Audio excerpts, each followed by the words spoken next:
Just like we do every episode, we honor the jersey number that coincides with the episode number. And being that it's episode 75, let's jump to the 75s. We start again the NFL with one of the most recognizable defenders in NFL history, Pittsburgh Steelers legend, Mean Joe Green. Texas born Green would go to play college football at the University of North Texas, where he was a beast, consensus All American.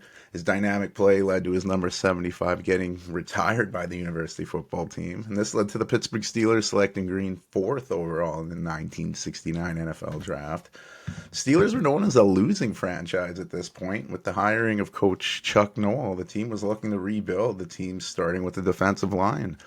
The draft selection of Joe Green wasn't a fan favorite, and Green admitted he wasn't even keen on going to Pittsburgh. In Green's first season, the team struggled, finishing 1-13, but it wasn't because of Green, who lit it up and won NFL Defensive Rookie of the Year, making the Pro Bowl his rookie season as well. Over the next few seasons, Green would help turn around the Steelers, helping them making to a winning team. Green would continue to make consecutive Pro Bowls, won Defensive Player of the Year 2 out of 3 seasons. That's crazy. Along with that latter award, Steelers also went to the Super Bowl 9, where they beat the Minnesota Vikings 16-6 for the franchise's first Super Bowl. And the following season, another Pro Bowl for Green, and the Steelers would win Super Bowl 10, beating the Cowboys 21-17. Green would be a part of two more Steelers Super Bowl winning teams in the 70s. Super Bowl 13, a tight one over the Cowboys again. The following season, a 31-19 Super Bowl 14 win over the Rams. One of the best players of the entire decade. Not many defensive players have changed an entire defensive landscape like Mean Joe. Mean Joe. And he was part of the Steel Curtain, one of the best defensive units in NFL history. The opposing figure spent his entire career with the Steelers. 10 Pro Bowls, 3 second team All Pros, 5 first team All Pros, 1 Man of the Year in 1979. He was selected to the 1970s All Decade team, NFL 75th and 100th anniversary team. The city of Pittsburgh obviously loved Green. He got inducted into the Steelers Pro Football Hall of Fame, Pittsburgh Pro Football Hall of Fame. He's been named to the all-time team. His number 75 is retired by the Steelers, which is one of only 3 players to be retired. You might remember the other 2 because they've been mentioned on this show. Franco Harris in episode 32 and Ernie Stautner in episode 70. Joe Green was inducted to the College and Pro Football Hall of Fame, and soon after his playing days, he joined the Steelers coaching staff, where he was a defensive line coach for 4 years. He'd then take on the same position with the Miami Dolphins for 5 seasons, before becoming an assistant with the Cardinals, a gig he held for 8 seasons. Green's known more for his dominant play on the field than his coaching, but probably the biggest moment, well, in entertainment anyway, was his Mean Joe Green commercial from the Super Bowl 14. Green throws a Steeler towel to the child in exchange for his Coca-Cola. It changed the public perception of Joe Green, if you would, showing he wasn't as mean in real life as he was on the field, which actually opened the door for some acting gigs. And it's been spoofed by shows like Family Guy. It's pretty funny. And yeah, Joe Green is one of the most iconic figures in NFL history, and many to consider to be one of the best defensive linemen ever. And sticking with iconic players from NFL history that dominated on the defensive line, how about David Deacon Jones? The California-born sack machine earned a cool nickname, the Secretary of Defense, and like many people of color coming up in racial society, Jones recalled a moment when he was 14 years old. A carload of white teenagers laughingly hit an elderly black woman with a watermelon. The woman died a few years later, and there wasn't even a police investigation conducted. He would go on to say, unlike many black people then, I was determined not to be what society said I was. Also saying, thank God I had the ability to play a violent game like football. It gave me an outlet for the anger in my heart. Like, he saw some shit. Like, it's crazy. And it's not that long ago. It's mind-boggling, but he used football as a way to progress in life, but it also came with adversity. He played a season at South Carolina State, followed by a year of inactivity before playing his final season at Mississippi Vocational College, now known as Mississippi Valley State. But the reason for leaving South Carolina State was because a scholarship was revoked after the school learned he had participated in a protest during the civil rights movement. That's crazy.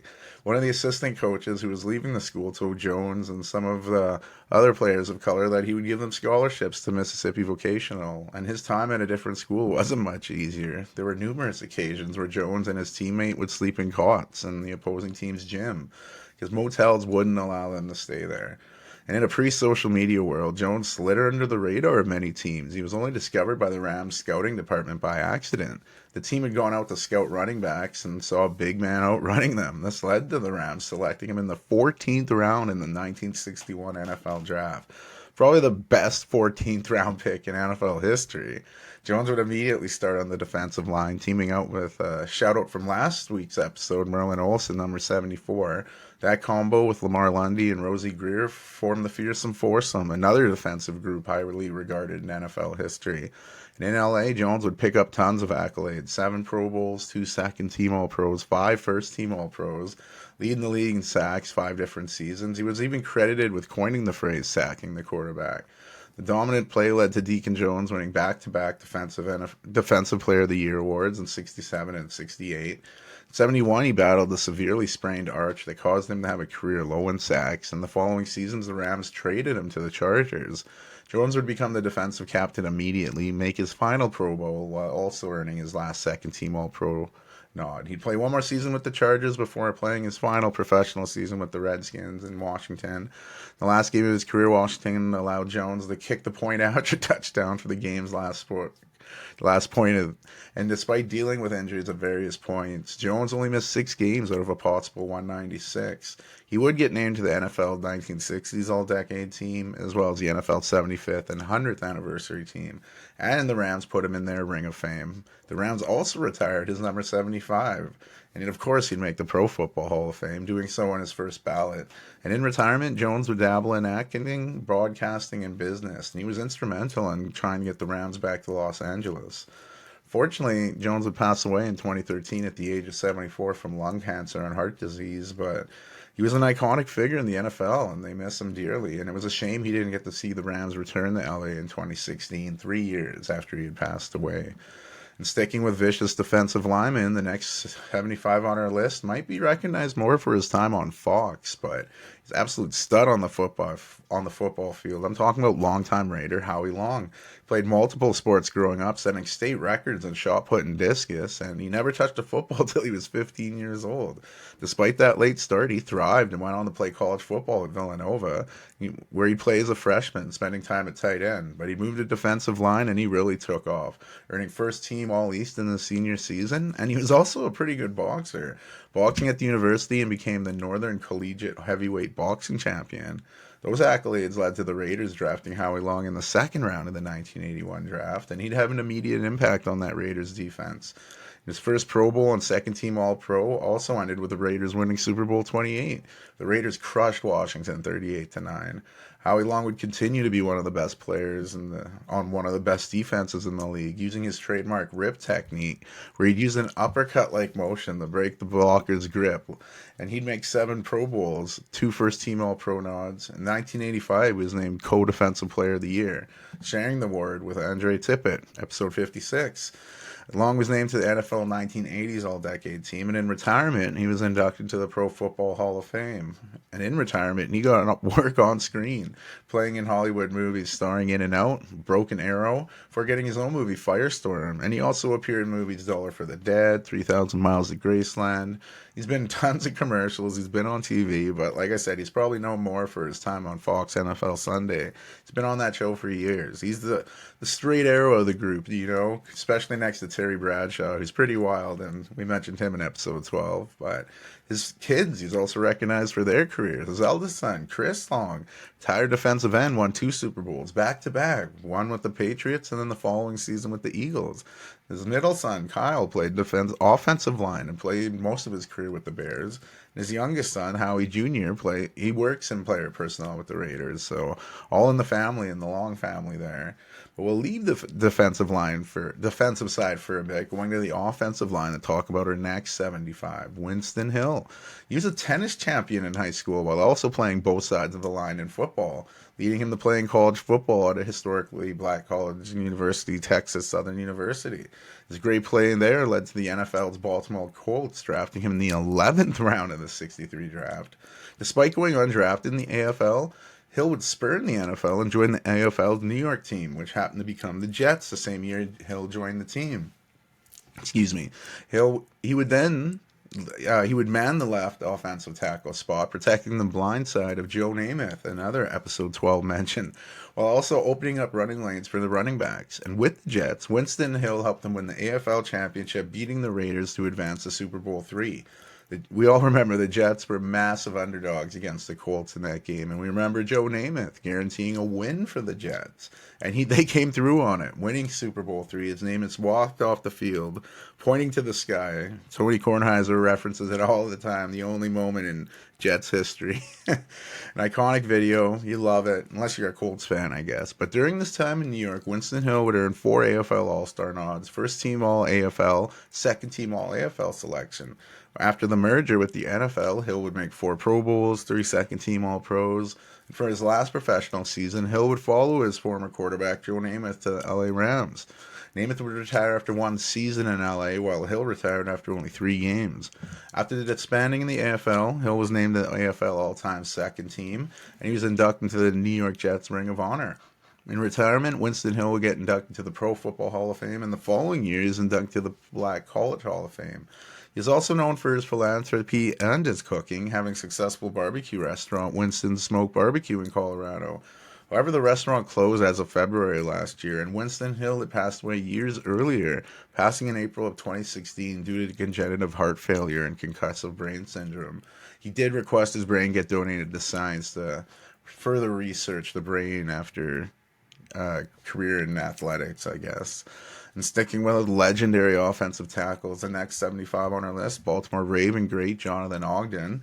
Ogden excelled in high school football as well as athletics, especially shot put and discus, leading to Ogden going to UCLA. He chose the Bruins over the University of Florida because UCLA would let him partake in track and field. Ogden would end up winning the 1996 NCAA Men's Division I Indoor Track and Field Championships in shot put. And with the football team, he killed it. Going on to make 2 first-team All-Pac-10, unanimous All-American. His senior season, Ogden would also pick up the Morris Trophy, Jim Parker Award, Lineman of the Year, Outland Trophy. That dominant college play led to the Ravens selecting Ogden 4th overall in the 1996 NFL Draft, the first ever draft selection of the new Baltimore Ravens. And the Ravens must be thrilled they listened to GM Ozzie Newsome and not owner Art Modell. Well, it was said Modell wanted to go with running back Lawrence Phillips, and we know how tragic his career was, especially in comparison to Ogden's. Ogden wouldn't make the Pro Bowl his rookie season, although he did get all rookie team honors, but he'd make the Pro Bowl each of the next 11 seasons, picking up 5 second team All Pros, 4 first team All Pros. And Ogden was also an integral piece of the Super Bowl 35 winning team that crushed the Giants in the big game. He's considered one of the best linemen in his generation, and some even say of all time, earning NFL 2000s All-Decade Team, NFL 100th Anniversary All-Time Team. The Ravens inducted Ogden into their Ring of Honor. However, his jersey isn't yet retired by the franchise. The Ravens are yet to retire anyone's jersey yet, but they haven't reissued some numbers. Ogden 75, no one's worn it since. Ray Lewis is 52, Terrell Suggs 55, Ed Reed's 20. All guys we've honored, by the way, but none of those jerseys have been given out. So you think it's going to happen soon, maybe? Ogden was inducted into the Pro Football Hall of Fame, and his play at UCLA got him into the College Football Hall of Fame. And we all know with Ravens, Ogden's been rocking that 75, but he wore the 79 in UCLA, and they retired it, making him only the 8th player in school history to receive that honor. Why not keep the legendary offensive train going? Let's go in the Ren City time machine, talk about the next number 75, Green Bay Packers legend Forrest Gregg. The Texas-born Gregg played college football in his home state at SMU, playing both sides of the line, earning first-team All-SWC and second-team All-SWC during his time there, leading to the Packers selecting him in the second round of the 1956 NFL Draft. And with the Packers, Gregg would mostly play right tackle, but he'd play guard when asked to, earning the Iron Man tag for playing a then record 188 consecutive games in 16 seasons. Huge part of those early successful Packers teams in the 60s, helping Green Bay win 5 NFL championships, the first 2 Super Bowls, Super Bowl 1 and 2, both Green Bay victories obviously, the first over Kansas City, the second over the Oakland Raiders. Gregg would make 9 Pro Bowl appearances, earned a second-team All-Pro as well as 7 first-team All-Pros. This earned him a selection on the NFL 1960s All-Decade Team, as well as a selection to the NFL 75th and 100th Anniversary All-Time Teams. The Packers inducted Greg into their Hall of Fame, and of course, Greg would get inducted to the Pro Football Hall of Fame. He was also honored by his alma mater, where he wore the number 73 there, and that was retired. But he was most known for his dynamic playing days. He'd become an excellent coach, starting as offensive line coach for the Chargers. He'd take that same role of the Browns, eventually becoming their head coach. From there, he'd go to the CFL and coach the Toronto Argonauts for returning to the NFL to coach the Bengals, a team he actually led to Super Bowl 16 but fell to the 49ers. And he's one of only two head coaches, Marvin Lewis being the other, to have left the Bengals with a winning record. It's crazy. Greg would also coach the Green Bay Packers before coaching his alma mater, SMU, and he'd wrap up his professional coaching career with some time back in the CFL, coaching the short-lived Shreveport Pirates during the CFL's brief American expansion. Fortunately, Forrest Gregg passed away in April of 2019 due to complications from Parkinson's disease. Another legendary figure that needs to be remembered for his contributions to the game. Going to a more recent player, we go back to the defensive side to talk about the next 75 on our list. Nose tackle Vince Wilfork. The big man, he would thrive in football as well as track and field, an absolute beast with shot put and discus. As you've heard throughout this episode, that's a common theme, my great NFL lineman. This got him a scholarship at the University of Miami where he played both sports, and he didn't start much his freshman season, but was still part of the team that won the 2001 BCS National Championship. But as he grew, so did his role with the team, earning first team All Big East before declaring from the NFL draft.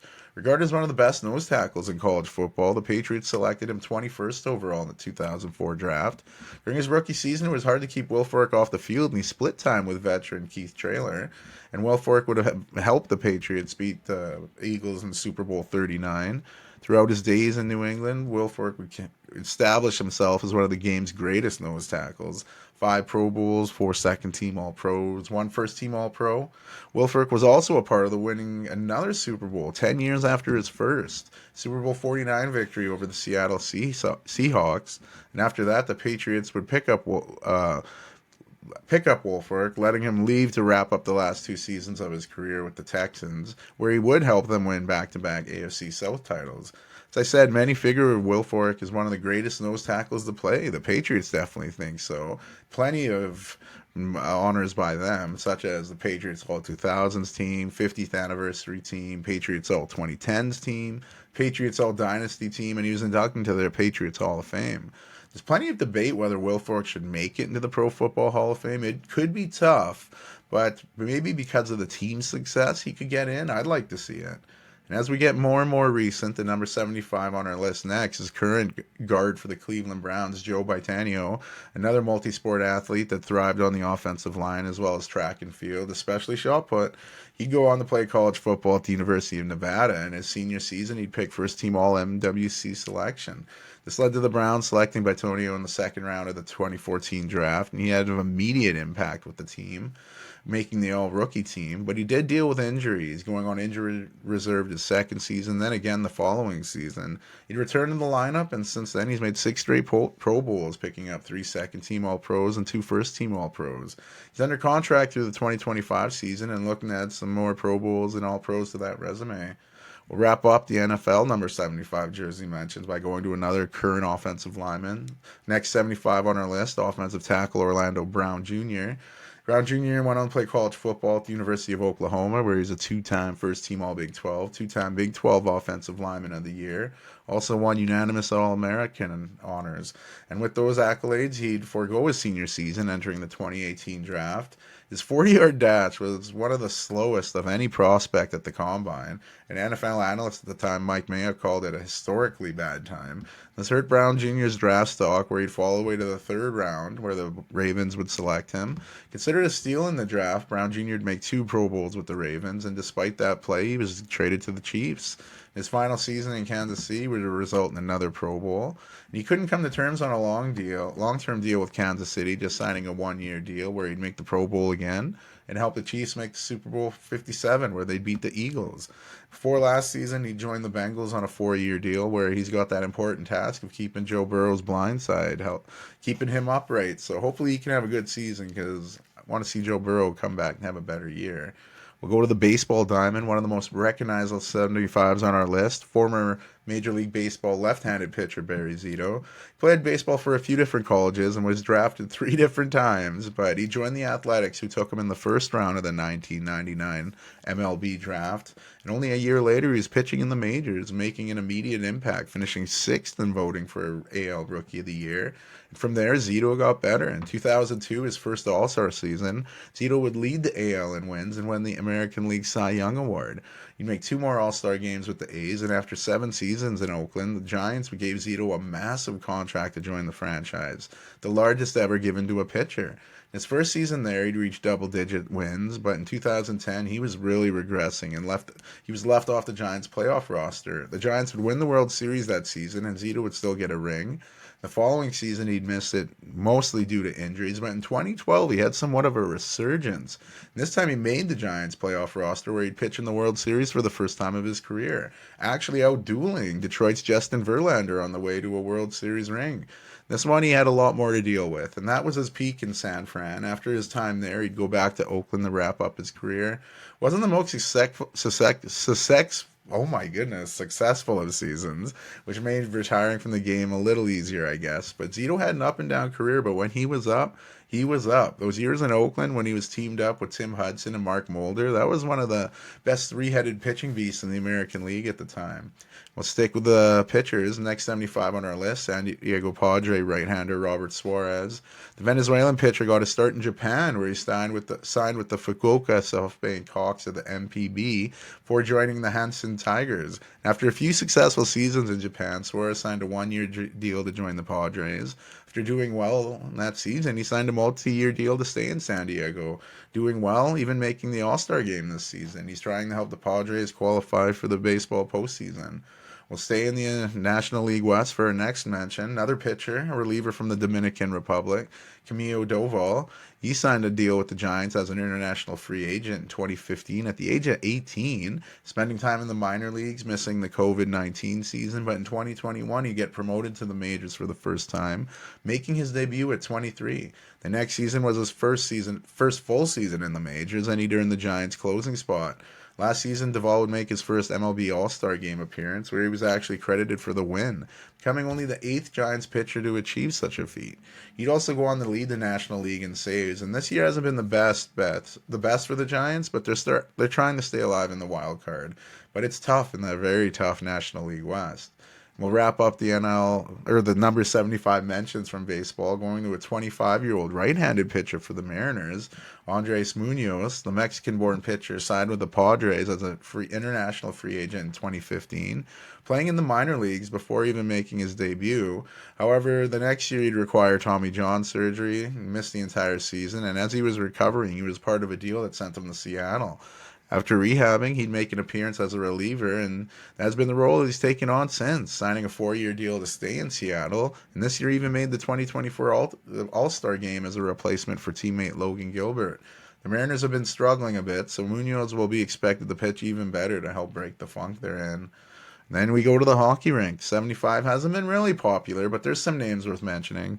6'7" former defenseman Hal Gill rocked 75 for years. The big man was drafted in the 8th round of the 93 draft by the Bruins. Not known for his scoring, Gill was a force out there to mess with, though, messing with the opposing team's best players. He was a member of the Pittsburgh Penguins team when they won the Stanley Cup in 2009. Another prominent number 75 has worn his entire career. I'm talking about right winger Ryan Reeves.